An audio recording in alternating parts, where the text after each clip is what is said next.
Thank you for joining our Around the World virtual wine tasting. We're going to be visiting three iconic wine regions. First up, the Champagne region of France. Then we're going to head south across the equator to the Marlborough region of New Zealand, legendary for Sauvignon Blanc. Then we'll head back north to the heart of Tuscany, where we'll be tasting two Sangiovese based wines.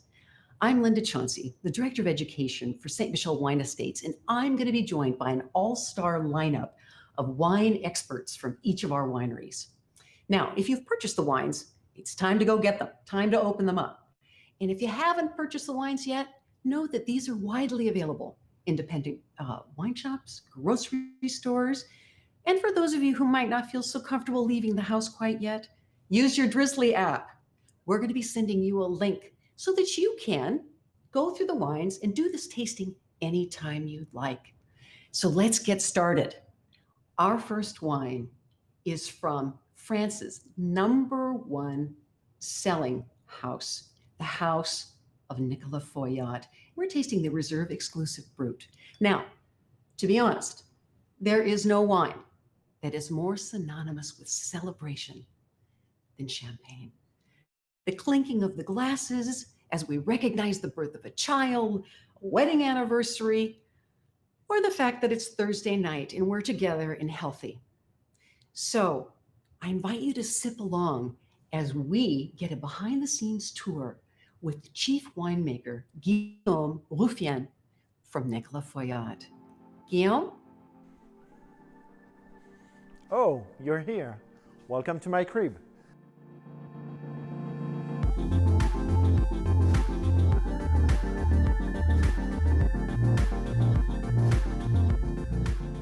My name is Guillaume Ruffien. I'm the chief winemaker of Nicolas Feuillatte. I always wanted to work in wine, but isn't champagne the ultimate one? I joined the company in 2014 and 2020 will be my 22nd harvest. The funny thing is that when I was wine student, I've done my training here for 9 months at Nicolas Feuillatte, and 12 years later, I came back. Our company was built during the middle 70s. Henri Macquart, who founded our cooperative, and Mr. Nicolas Feuillatte, who gave his name to our brand. After less than 40 years, we are the largest gross champagne brand, #1 in France, #3 in the world. All our wines are aged in these stainless steel tanks. The winery is composed of nearly 500 of these tanks. It means that we have a lot of choice to pick from to create our wines.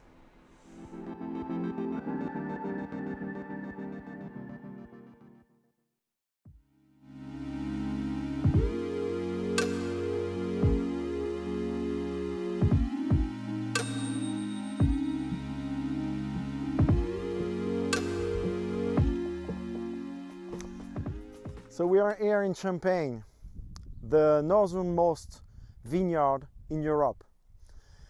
Here in Chouilly, where the company is based, we have a specific soil made of chalk. This signature soil gives our wines a lot of minerality and elegance. This allows them to age well over time. Our sourcing is based on 2,100 hectares, which means 5,200 acres, spread all over the Champagne area. We collect our grapes from 5,000 growers who represent 1/3 of them all. Our growers do care about nature. As you can see, they preserve grass in between the rows to nurture the soils.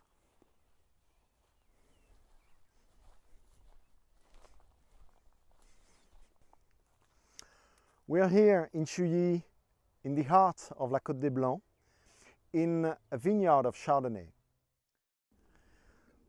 This year is particular.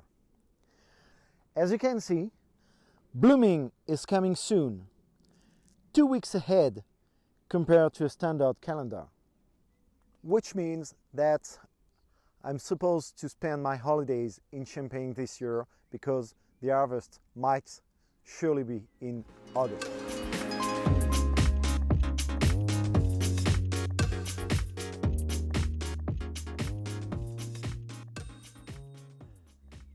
Don't forget, Champagne is only coming from Champagne, and it's usually made with 3 grape varieties: Chardonnay, Pinot Noir, and Meunier.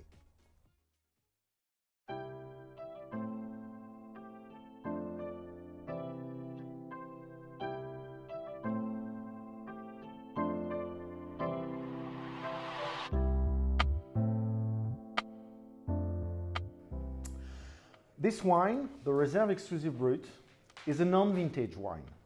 Non-vintage is the rule in Champagne. It's a blend of 40% of Pinot Noir, which provides the blend with structure and body. Then we had 40% of Meunier. This is only for the velvet part and for the silkiness. At last we had 20% of Chardonnay for the freshness and for the elegance. What makes this wine well balanced and consistent in style is the fact that we have a large part of reserve wine, around 35 to 40%. Those wines are kept for 5 to 10 years in our winery before they are introduced in the blend. Thanks to our large sourcing, this wine is made of over 200 crus from the appellation.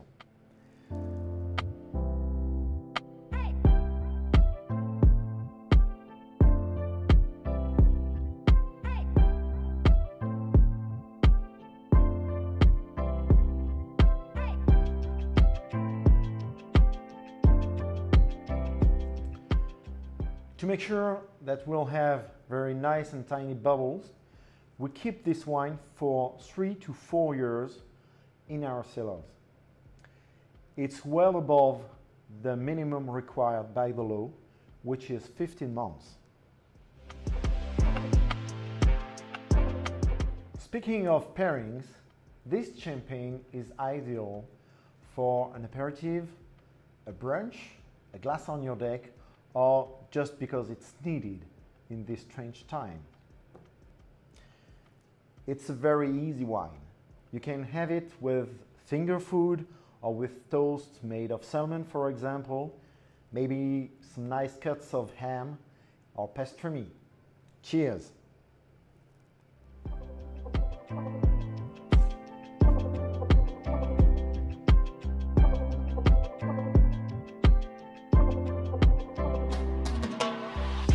And Guillaume, I so agree with your description of this wine. It's full flavored yet nuanced with those citrus notes. And the one thing that makes this wine so exceptional is that texture, that wonderful creaminess that you get from surly aging. You know, this is pretty spectacular that they allow this wine to age on the lees, as you know, the spent yeast cells, for anywhere from 3 to 4 years to create that wonderful texture. And all that's required in Champagne is 15 months. So they really go the extra mile, and it really shows in the glass. And Guillaume, thank you so much for that behind the scenes tour. That was spectacular. And we could not be more proud to be able to sit at this table and consume the #1 French sparkling wine. So, gosh, with that, I think it's time to leave the Northern Hemisphere and take a deep dive across the equator. Let's head south to New Zealand, where we're going to be greeted by the wonderful Matt Deller, Master of Wine and Chief Global Sales and Marketing Officer, greeting us in New Zealand. Hey, kia ora, Matt. Kia ora, tēnā koutou katoa, Linda. How are you?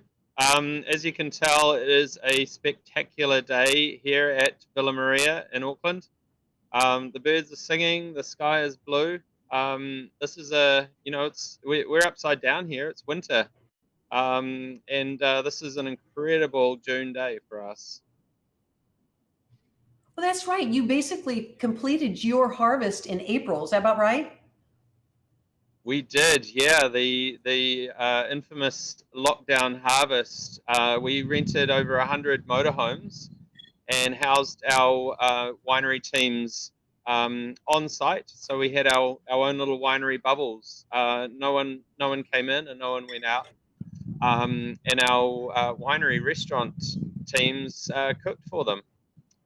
So no one wanted to leave. But God has an interesting sense of humor, and it's potentially going to be reflected upon as the best quality harvest that New Zealand's ever had. Well, we could use that inspiration, Matt. And speaking of leaving, you were in the Napa, California for 7 years. What brought you back to New Zealand? This, no, to be perfectly honest, it was the lure of family and friends, our New Zealand family and friends. We've made amazing friendships up in Napa, but there's nothing like family, is there? And the other Well, part of it is that this opportunity arose with Villa Maria, and it's in my 25 years in the wine industry in New Zealand and globally, it's been my most admired winery. So Villa Maria is it's a very special winery. It's always been the leader in New Zealand, and it's done more than any other winery in New Zealand to take the quality of New Zealand wine to new levels. So it's just amazing to be part of that journey. well, I know that it's New Zealand's most continuously awarded winery, and that is just amazing. It is, and we all owe it all to our founder, Sir George Fistonich, who is the only New Zealander to be knighted for his services to the wine industry. He established Villa Maria back in 1961, which I find incredible because that was 5 years before Mr. Mondavi established Robert Mondavi in the winery in the Napa Valley. And right from the outset, Sir George put winemaking ahead of all of the other goals. So he's Mhm. always benchmarked himself and his wines by entering them into wine competitions globally, and it's not necessarily to win the awards. It's to just for him to internally know that he's on the right track. So yeah, based Well, on you global have wine. those five pillars, right? We do indeed, yeah. They're very, very special to us. Quality being one So of them. they are quality is paramount. Family. So we are the last remaining 100% New Zealand family-owned winery of our size in New Zealand. Aotearoa, New Zealand. So that's New Zealand itself. We strive to bring the best of New Zealand to the world through wine. Sustainability is really essential for us, and You, innovation. Um, and in a country known for sustainability, people who geek out on wine like myself hold New Zealand up as sort of an icon or a paragon of sustainability. But Villa Maria has always led the way on sustainability, and we're the first New Zealand winery to be certified by 4 independent organisations related to sustainable wine growing, which is part of our goal to maintain biodiversity in the vineyards and minimize our environmental impact. We want to leave the planet better than when we found it. To the extent that we have a little goal internally that by 2030, all of our company vineyards will be certified organic. well, you certainly historically have been and continue to be a role model for all of us, Matt. That's just amazing. And so let's taste the residual from the incredible efforts of the winery. The private bin Sauvignon Blanc. Yeah, I'm excited for everyone to taste today, or at least virtually taste our private bin Sauvignon Blanc. We make a dazzling lineup of wines, but private bin Sauvignon Blanc is, I guess, our it's our house wine here, and it is special when you line it up alongside the sort of equivalent Sauvignon Blancs from New Zealand. You do notice a difference, and that is for a number of reasons. One is Sir George showed remarkable foresight getting into Marlborough, the Marlborough wine region early and picking up a lot of those really choice sites. But more significantly, picking up sites that they're a little bit more extreme. So we have a sort of patchwork quilt of vineyards in Marlborough. Each one over the years has produced single vineyard wines. So every one of these vineyards qualitatively can produce single vineyard wines, from the Graham Vineyard on the Awatiri coast, Taylor's Pass and Seddon, way up the Awatiri Valley as far as viticulture goes there, to Southern Clays in the Southern Valley, the Fletcher and Lloyd vineyards on the Wairau Gravels, and the absolute furthest western vineyard in Marlborough, Pine Valley Vineyard. It's these incredible, extremely located vineyards that give that extra pizzazz to our private bin Sauvignon Blanc. So individually, they're great sites. When you bring them together in the private bin Sauvignon Blanc, it brings all those characteristics together and just gives you incredible layers. And then the way that we grow the grapes with our sustainable organic practices, our viticulture is very labor intensive. We manage our vineyards to much lower yields than the industry norm. So all of those things give us more of that distinctive Marlborough Sauvignon Blanc flavor that we absolutely love and adore. And then in the winery, we make it like a small production wine, like a boutique wine. It's all the individual parcels are kept separate, and we just taste and taste and taste all the way through to bottling, to refine that selection and just get the balance just perfect. And the balance is absolutely perfect. You know, Matt, people always say, well, what should we pair this with? And I always say, you don't have to pair this with anything. This is just spectacular wine. It's perfect. It's balanced. It's juicy. But what are your descriptors, and what do you think we should pair it with, Matt? Yeah, so in terms of descriptors, I can wax lyrical about this wine, and that would just be fine. But I think let's use the Robert Parker's Wine Advocate note for the 2019 vintage, because that's a completely objective view from the world's leading critical publication. And they say it captures subtle hints of greenery and aligns them beautifully with notes of passion fruit and grapefruit. It's medium-bodied, reasonably generous on the palate, and features a long, intense finish, something that many of its competitors lack. And I think that really encapsulates what's special about this wine, is that it just does stand head and shoulders above any other Marlborough Sauvignon Blanc that you're going to find in the market. The other thing, and then on food pairing, I'm completely with you in that you just don't need anything with it. It's a wonderful drink by itself. My wife and I, we love to. When I come home from work, we just share a bottle. It just lifts your spirits. It's got that wonderful Yep. bright acidity. The moment you crack that screw cap and hear that crack and take the screw cap off, those tropical fruit flavors just completely envelop the room. Yes. And then when we cook a lot of Asian cuisine. Of course, being down here in New Zealand on the sort of Pacific Rim. So we love it with chicken, pork, seafood, stir fries, particularly when you have those amazing sort of lime, lemongrass, and cilantro flavors that really pop those flavors in the wine. Yeah.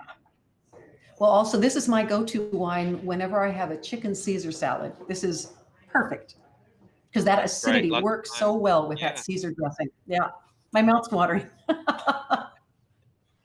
the So, alcohol's so quite Matt, I moderate finally had a chance compared to. to Yeah, go coming ahead. from Napa Valley, where I love the big Napa cabs, but you can't drink a lot of them. Whereas you can drink Marlborough Sauvignon Blanc at lunch. You're talking about 12.5, 13% alcohol. It's a lot more palatable from that respect. Absolutely, very refreshing. So Matt, Villa Maria is now in the movie production too. So I finally had a chance to watch Vintage, and it was fantastic. Can you tell our listeners a little bit more about Vintage? My goodness, yes. So a leading documentary producer in New Zealand did want to create a movie about what life's like during vintage. I think anyone who has even a mild interest in wine is besotted with the idea of this kind of alchemy of being able to turn grapes into wine, into the most beautiful beverage on the planet. So they followed our winemakers around for the duration of the harvest in 2019, um, and the Vintage documentary. It's called Vintage, and you can find it if you're an Amazon Prime member. You can find it for free on Amazon Prime. It's just an incredible over-the-shoulder view of the passion, heart, and soul that goes into harvesting and making wine. Highly recommended with a glass of Yeah. private bin Sauvignon Blanc. I couldn't agree more, Matt. In fact, so many people fancy themselves potential winemakers, and I think it wouldn't be such a bad idea to watch Vintage so they can get a sense of the rigor that really goes behind grape growing and winemaking. Then they can decide if they want to own their own winery. My God, it's So, all about Matt, uh, yes, you have to have a lot of passion, and we promised all of our friends listening that we would have some experts today, and I want to embarrass you just a little bit. You know, I want you to know that Matt, in addition to his title as Chief Global Sales and Marketing Officer for Villa Maria, is also a Master of Wine. And for a lot of people in the world don't know that title, and that only, well, fewer than 400 people in 30 different countries throughout the world hold that title. So it is not a small thing that you have attained that. And so heartfelt congratulations, because I know you're relatively newly minted, and it's a spectacular achievement. Thank you, Linda. And on behalf of the Institute of Masters of Wine, we really appreciate St. Michel Wine Estates as a supporter of the Institute of Masters of Wine. So it's a wonderful tie-in and wonderful to be chatting with you today. Well, thank you so much, Matt. And we're honored to be cast in your halo, not only Villa Maria, but the Masters of Wine as well. Thank you. Thank you so much, Matt, for your time, and great to connect with you again. Come visit when you're here. So we're going from New Zealand, a country that has less than 200 years of wine experience, to Italy, specifically Tuscany. And we actually have evidence that amphora, it shows us that in Tuscany, they've been making wine since the 7th century BC. And so now, across the equator, back to the Northern Hemisphere, to the heart of Tuscany, Eric Saccomani, will you please join me? Good afternoon. Eric is our director for Antinori USA. And I want to get started with a little bit about you. Would you share? Absolutely. My name is Eric Saccomani. I'm originally from Verona in the northeast of Italy, and I lived most of my life in Italy and moved to the United States in 2007 and started my career here in the restaurant business, working in wine, and I've been working with St. Michel Wine Estates, managing the Antinori portfolio since January of 2014, so the past 6.5 years, more or less. Wow. And so you're our expert on Santa Cristina. Tell us a little bit about Santa Cristina. I have some in my glass. Do you, Eric? And I have some on my glass as well, with pleasure. So Santa Cristina is an Antinori, we like to call it a business card of the family. It's a brand that was introduced for the first time in 1946 by a gentleman named Niccolò Antinori. We'll see later a little bit of the Antinori family history. However, the family has been involved with winemaking practices for many, many years. And in the late 40s, mid 40s, Niccolò felt there was the need for a new brand to sort of like revamp a little bit the Antinori lineup of wine. And he decided to launch Santa Cristina from the heart of Chianti Classico as a Sangiovese-based wine. And sort of like an everyday wine. I mean, it's so amazingly approachable, right? Absolutely. Here in the US, we have a lot of different wines coming from Italy and from many other parts of the world. And the idea for Santa Cristina as a wine and as a brand has always been authenticity. We want to bring here to the United States a wine that is incredibly important and also drunk mainly in Italy. Santa Cristina Rosso, which is the wine that you have in your glass right now, in Italy, in its price point, is the most sold and consequentially most drunk red wine. So it's a wine that has great approachability, is very easy to drink, and hopefully soon we will have the opportunity to travel back to Italy.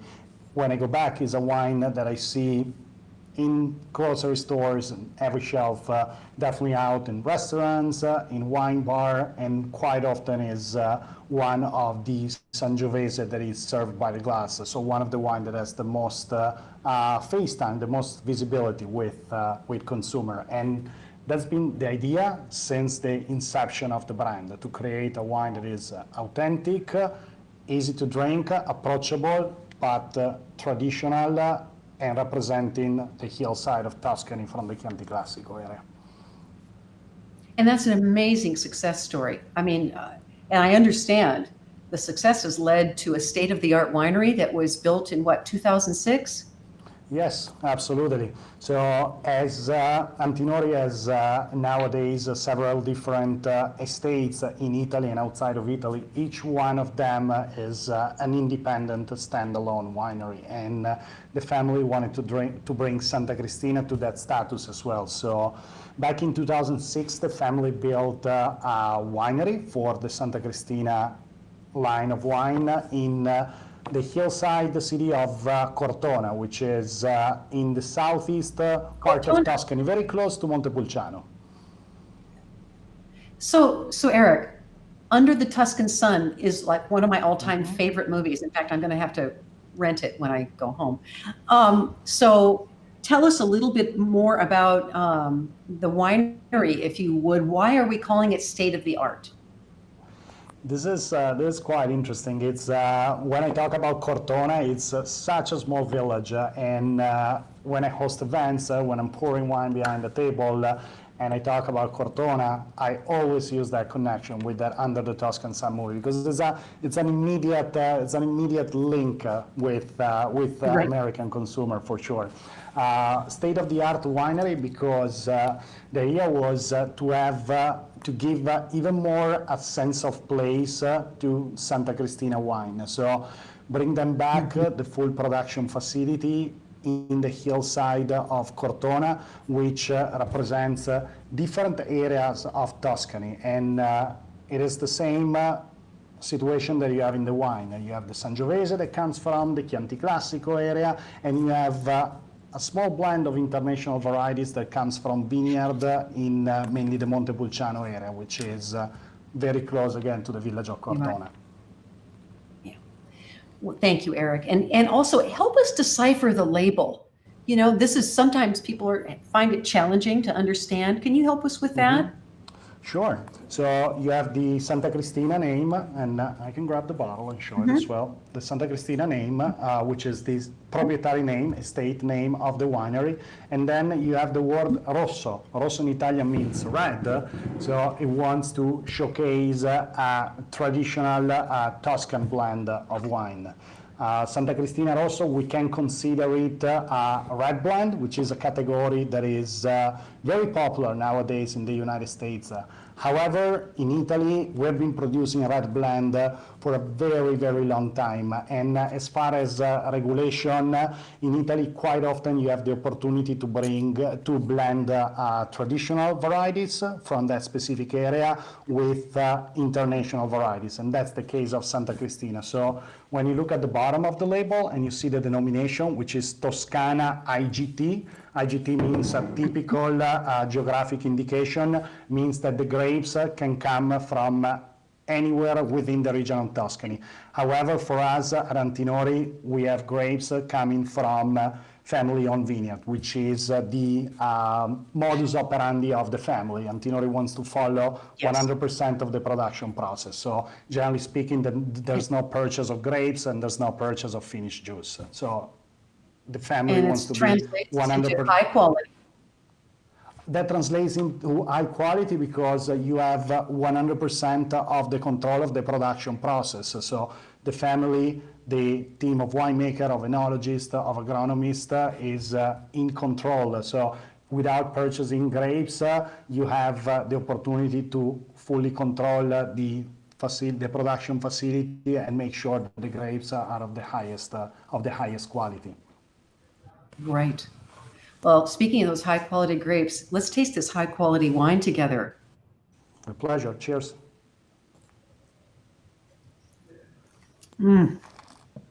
It delivers, Eric. You know, something that I love, Linda, about this wine is that it's so flexible, so easy to drink. I live in Florida. We have warm weather all year long. It's one of those red wine that you can even put like 5-10 minutes in an ice bucket. Drink it slightly chilled. It definitely pulls out that like fragrant cherry, strawberries, that like typical red fruit character of Sangiovese with nice acidity for sure. And this is a great wine to have with many different kind of foods. Like you can have pizza for me with this wine is amazing with the acidity of the tomatoes. Definitely any pasta with a tomato sauce base. If you want to move more towards hearty meat dishes, and I think it's a great wine to have as well if you have certain seafood preparation that includes some hearty elements. I'm thinking Livornese, which is a very typical Tuscan way to prepare seafood with tomatoes, black olives, and capers. With a wine like this would be perfect. Delicious. And Eric, I can just see having this with grilled salmon, which you know is so popular here in the Northwest. Of course. Eric, thank you so much for this virtual trip under the Tuscan sun. I am going to rent the movie, and I'm going to be drinking this wine while I watch it. This has been wonderful. Thank you. I think it's a great idea. Thank you very much. Salute, and enjoy the rest of the tasting. Eric, thank you so much. That was fascinating to learn all about Santa Cristina. So we're going to be leaving you, my friend, but we're not leaving Tuscany. We're going to actually introduce your colleague and mine, Niccolo Maltinti, the U.S. Commercial Director for Antinori. Welcome, Niccolo. Buongiorno, everybody. How are you, Linda? I'm great, Niccolo, and just happy to be with you. And, you know, nobody can have such a gorgeous accent and not be asked a little bit about their background. Would you share with us? Of course. So I am the U.S. market manager for Antinori and also the brand ambassador for Antinori Estates. I grew up in Tuscany. I was born in Florence and I was raised there, and I stayed in Florence through my school. And then I moved to the U.S. about 15 years ago. So I've been back and forth from Florence and the United States in the last 15 years, and I'm loving it. So. And a true Tuscan on the call. So that's wonderful. So you're here to talk to us about the Villa Antinori and specifically the Toscana Rosso. Talk to us, Nicolo. Yeah, so Villa Antinori Rosso, it is one of the many great wines that was created by Niccolò Antinori, the father of Piero Antinori, who is currently at the helm of the Antinori company. And it's a wine that dates back almost 90 years, because the first vintage was 1928. And that's when Niccolò Antinori launched this wine that was coming from a very traditional area, but through the course of the years has evolved into the new face of Tuscany, a new wine from Tuscany. So it is. I mean, It it's is an historical unbelievable, the wine. 88th vintage.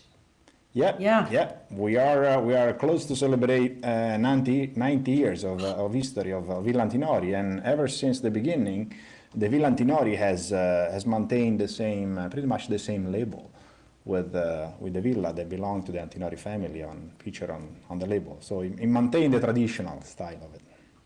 Yes, yes. And so now Niccolo's son, Piero, and his three daughters, right, constitute 26 generations of Antinori making wine for us. And thinking about 635 consecutive years, that's pretty breathtaking. And you know what, Niccolo, maybe share with us the significance of the Villa Antinori name and how it all came about.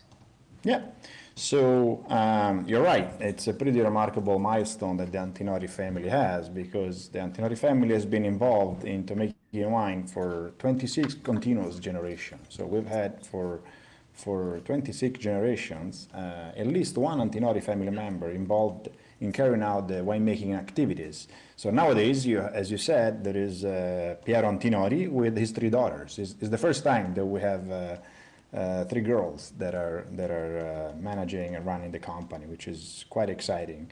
The Villa Antinori, though, was created by Niccolò Antinori, which represents the generation number 24. And his idea was to create a wine that could bring Tuscany back on the map and the high quality production of wines.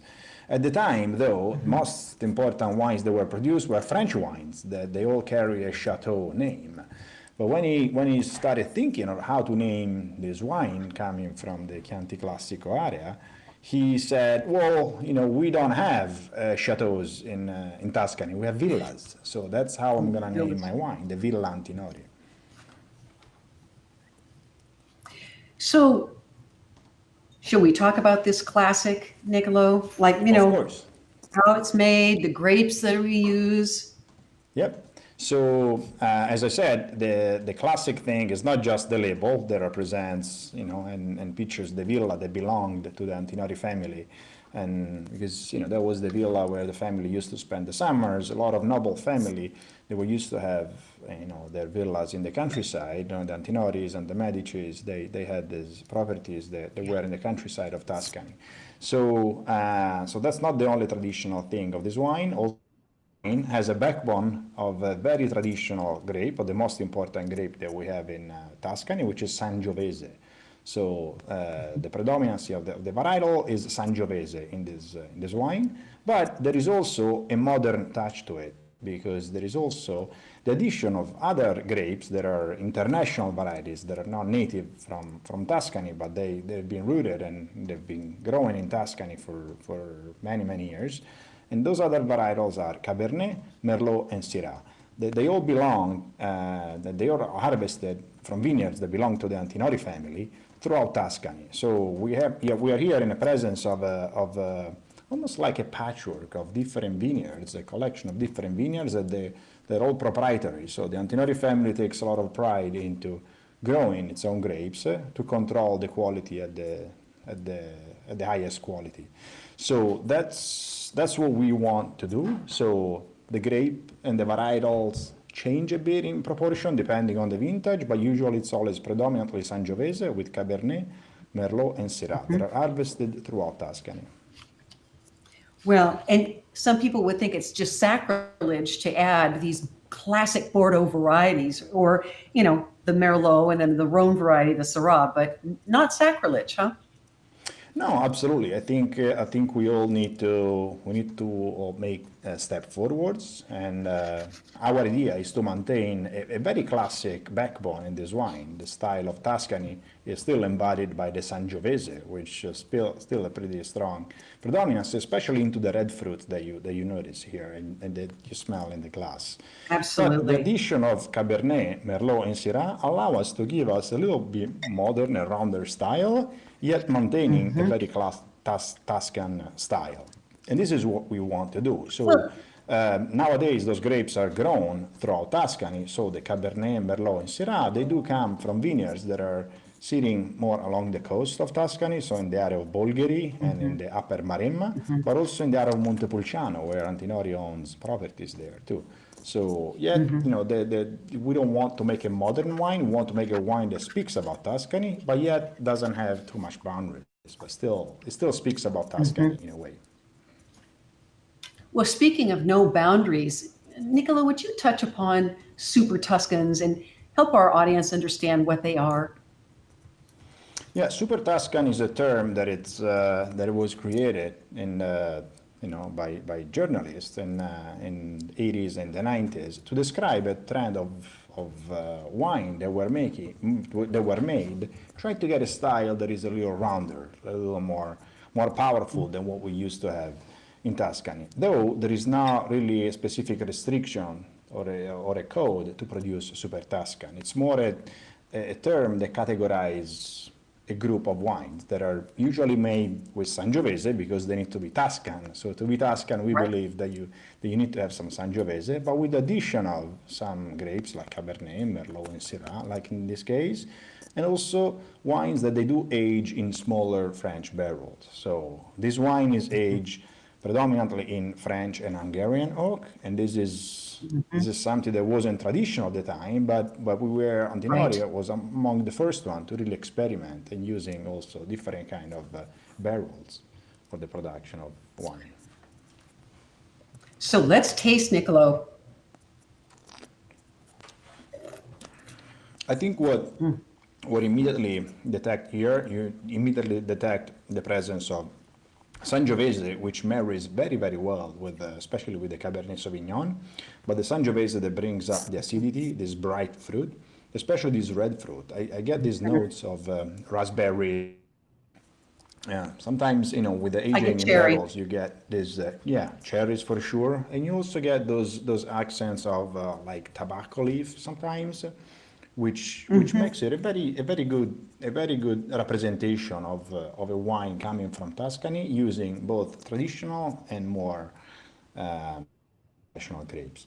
Definitely, one other characteristic of this wine is a wine that has a pretty good acidity, which makes it. This comes from the Sangiovese and makes it a perfect wine to pair with food. We have this fixation in Tuscany that we love eating and we love cooking, and so every wine that is produced there definitely is made with the objective of making a wine that complements the meal quite well. So that's where wines with high acidity. So what would you like to serve with this, Niccolo? What would you serve with this?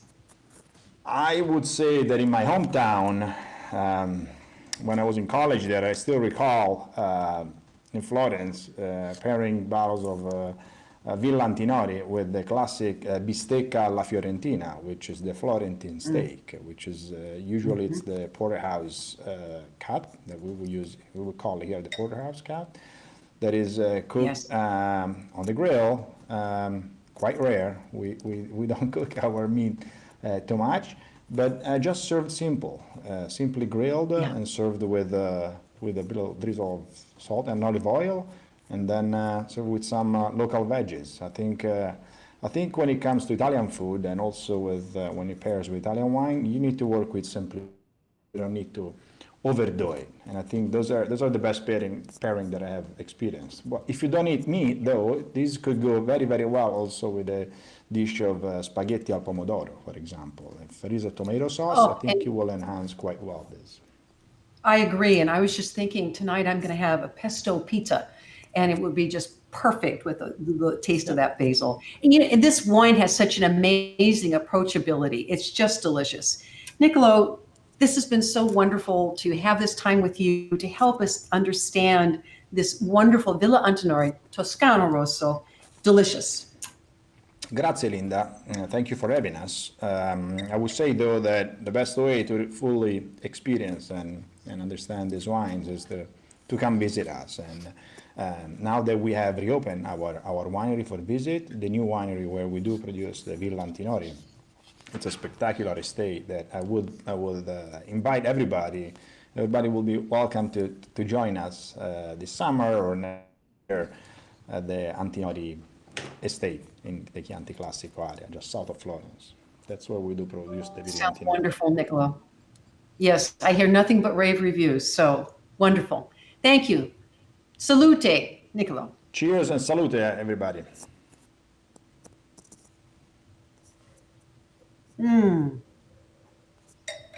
So thank you to all of our experts. We promised you an all-star lineup, and I don't think we disappointed.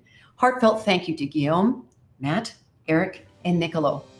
Most importantly, a heartfelt thank you to all of you for allowing us into your homes. I hope you love the wines. I hope you love what you learned.